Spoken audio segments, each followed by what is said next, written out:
এই সারজিৎ, এই আসিফ এরাই কিন্তু আওয়ামী লীগের পুনর্বাসন করতেছে। তাদের এক একজনের চেহারার অবস্থা দেখবেন। এই নাহিদ মনে হয় দেওয়ানবাগি হয়ে গেছে, তারা এখন বিক্রি হয়ে গেছে। হাসনাত এরা অর্থাৎ নাসির পাটোয়ারি, হাসনাত, নাহিদ, আসিফ এরা কিন্তু দীর্ঘদিন অর্থাৎ আওয়ামী লীগের রাজনীতি করছে, ছাত্রলীগ করেছে। আপনারা বিভিন্ন পত্রিকায় বিভিন্ন মিডিয়ায় দেখবেন তারা কিন্তু আওয়ামী লীগের রাজনীতি করেছে।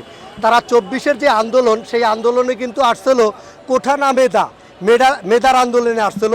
আর হারুনের ভাতের হোটেলে কিন্তু তারা আন্দোলন প্রত্যাখ্যান করছিল। অতএব তারা কিন্তু অন্য একটা প্রোগ্রামে দেখবেন এই রোজার ভিতরে আওয়ামী লীগের একজন মেয়র, তার পানির বোতল, তার নাম এবং তার ছবি সহ ছিল।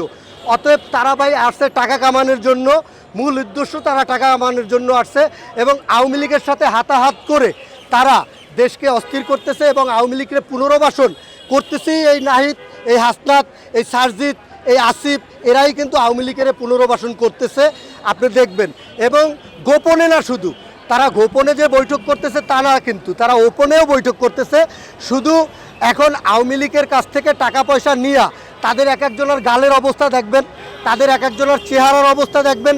এই নাহিদ মনে হয় দেওয়ানবাগি হয়ে গেছে, তার গাল ফুলে এমন অবস্থা হয়েছে মনে হয় সে দেওয়ানবাগি।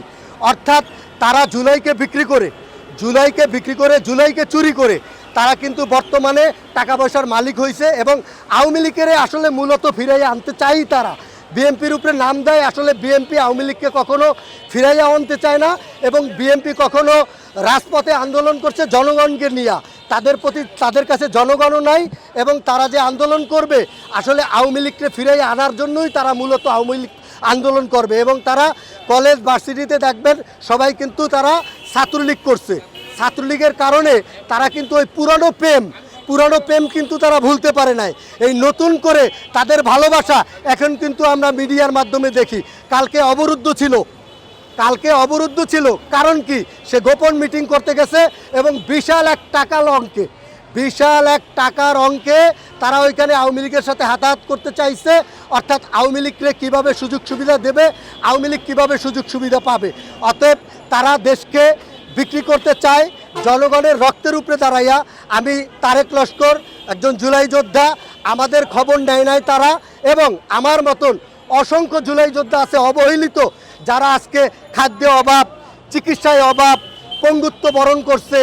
আজকে কিন্তু তারা অনেক কষ্ট করতেছে। কিছুদিন আগে আমি এইখানে একটা মানববন্ধন করছি, যারা অসহায় জুলাই যোদ্ধা তাদেরকে নিয়ে। তারা দেখবেন 18 মাসের সরকারে ডক্টর ইউনূসের সাথে তারা ছিল, তখন কিন্তু 3 জন উপদেষ্টা ছিল। তারা কিন্তু হাজার কোটি টাকা আত্মসাৎ করছে। তাদের বিরুদ্ধে কিন্তু মামলা আছে, দুদকের সবার বিরুদ্ধে মামলা আছে। অতএব এখন আবার 6 জন তারা এমপি, তারা কিন্তু শুধু এই যে দেখবেন নাসির পাটোয়ারি মূলত জামাতের দালালি না করলে তার পেট চলে না। যখনই দালালি বক্তব্য দেয়, ওই আপনার জামাতের যে প্রধান নায়ক, এই নায়কে টাকা পয়সা দেয়। এই টাকা পয়সা দেওয়ার কারণে এই নাহিদ, আসিফ, এই হাসনাত আবদুল্লাহ, এই নাসির পাটোয়ারি এবং আরেকজন নব্য রাজাকার আবার যুক্ত হয়েছে, রাশেদ প্রধান। অর্থাৎ এই দালালি করার জন্যই তারা আসছে। এবং দালালি না করলে শফিক সাহেব তো টাকা দিবে না। দালালি করলে, দালালি বক্তব্য দিলেই কিন্তু শফিক সাহেব টাকা দেবে, নয়তো তাদেরকে টাকা দেবে না। তারা এখন বিক্রি হয়ে গেছে।